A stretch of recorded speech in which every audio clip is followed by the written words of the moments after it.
диалогу привлекли широкий круг экспертов, представителей районов, главных архитекторов городов, министра культуры и руководство Комитета по охране историко-культурного наследия. Главная цель встречи – услышать экспертное мнение специалистов и найти эффективное решение спасения памятников истории. В центре внимания участников оказались два ключевых вопроса – сохранение и вовлечение в хозяйственный оборот объектов историко-культурного наследия, находящихся в государственной собственности, и проект закона о внесении изменений в градостроительный и строительный кодекс Республики Абхазия. Мы сегодня говорим об истории нашей. История наша достаточно имеет большую ценность. И мы все это знаем, и этим более того гордимся. Гордимся, что у нас есть история, что у нас есть та самая культура, которой мы пытаемся управлять и которой гордиться. В большей степени даже гордимся нашей историей. Но пришло то время, когда мы должны посмотреть, как ее сохранить. О важности корректной подготовки бюджета, поддержки законодательной инициативы и необходимости предпринимать срочные меры по защите объектов наследия рассказал министр культуры Даур Кови.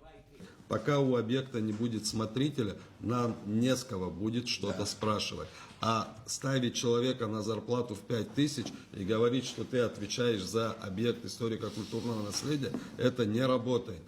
Среди центральных тем дискуссии – идея передачи аварийных исторических зданий в частные руки для их реставрации на взаимовыгодных и строго регулируемых условиях. Администрации президента об отношении к этому вопросу. Там однозначная позиция – дать возможность людям выкупать объекты историко-культурного наследия, потому что без их помощи объекты разрушатся. Простая арифметика – 1500 объектов в Абхазии, пускай по 50 миллионов, ну, кажется, 75 миллиардов рублей, короче, нужно будет на восстановление. Это самые минимальные числа, да? То есть это невозможно, чтобы государство на это потянуло. Теперь можно какие-то ограничения сделать, допустим, там это будет культовое сооружение, церковь, допустим, или крепость, чтобы это что-то, ну что-то можно оговорки делать. В конце концов, то, что до этого говорилось, у нас Белый дом посещаем для экскурсии. У нас король Великобритании, его дворец посещаем для туристов. То есть это все можно обговаривать в условиях предоставления, в условиях выкупа. И большие полномочия должны иметь госуправление по охране историко-культурного наследия, чтобы они могли пресекать самовольные всякие пристройки, настройки, не согласованные в проекте.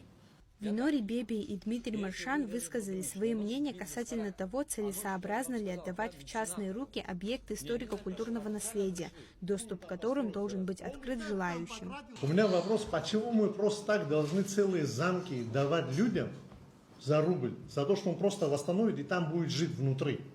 Ну, я с этим категорически не согласен. Если его обязать, помимо восстановления, или это он пускай купит у государства задорого, или он эту крепость, которую никто не хочет, но мы переживаем за Абхазию, никогда не будут восстанавливать. Если его обязать дополнительно, что вот он сделает это, но еще сделает вот это. Это другой вопрос. Ну просто так давать за рубль. Квартира стоит 15 миллионов. Мы почему должны замок или дом архитектурный давать просто так за то, что он восстановил? Если сегодня государство не может восстановить, это не значит, что сегодня нужно взять все объекты, передать, значит, в частные руки. Здесь говорилось о том, что, значит, многие объекты передавались частникам, выдавались в аренду и так далее, но они не соблюдают сегодня условия договора. К сожалению, наше государство очень слабо и не может контролировать. Почему-то об этом мы в меньшей степени говорим, мы больше говорим, что кому-то нужно отдать. Но насколько дальше государство может контролировать соблюдение условий, значит, которые государство должно предоставить тому или иному человеку, значит, частнику, который берет, значит, этот объект. В ходе заседания представитель Государственного управления охраны историко-культурного наследия проинформировал участников о текущем состоянии памятников в республике и озвучил свою позицию. Частники, то есть наши граждане, большую роль сыграли. Ничего не скажешь, да. Всеми силами они боролись, дома свои восстановили. Ну, государство тоже помогло. Вот сейчас сказать, что государство ничего не сделало, это несправедливо будет. Крыши домов многих поменяло государство. На окна не было денег, давало. Конечно, во всех районах это не удалось. Естественно, в отдаленных районах этого не было. Мы вопрос крепостей, храмов, я, насколько понимаю, должны оставить временно. Он не может рассматриваться никогда, потому что храм абхазского царя Баграта II придет Гарик Сангуле, будет владетель этого вопреки. Смешно и печально. Если это случится, нашей нации не будет никогда. Большинство участников заседания сошлись во мнении, если объекты и будут передаваться бизнесу, необходима предварительная классификация памятников, индивидуальный подход к каждому зданию и жестко прописанные юридические условия, защищающие интересы государства.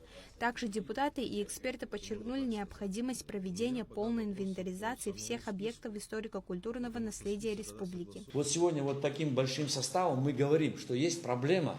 Уважаемая исполнительная власть, обратите внимание, проявите инициативу для ее реализации. И мы вас поддержим. Вот что мы говорим. Если мы сегодня, наше мнение будет какой-то противоречивый характер, мы же не сказали дайте деньги.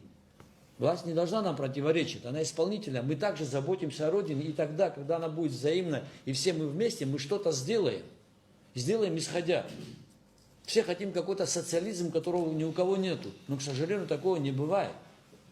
Если это мнение такое доминирующее, то должно быть видение друг друга. Вот почему мы сегодня собрались. Работа над законопроектом продолжается. Встречи будут проводиться регулярно до тех пор, пока не будут найдены оптимальные варианты сохранения архитектурного достояния страны. Ирина Богателия, Алексей Гухава, Абхазское телевидение.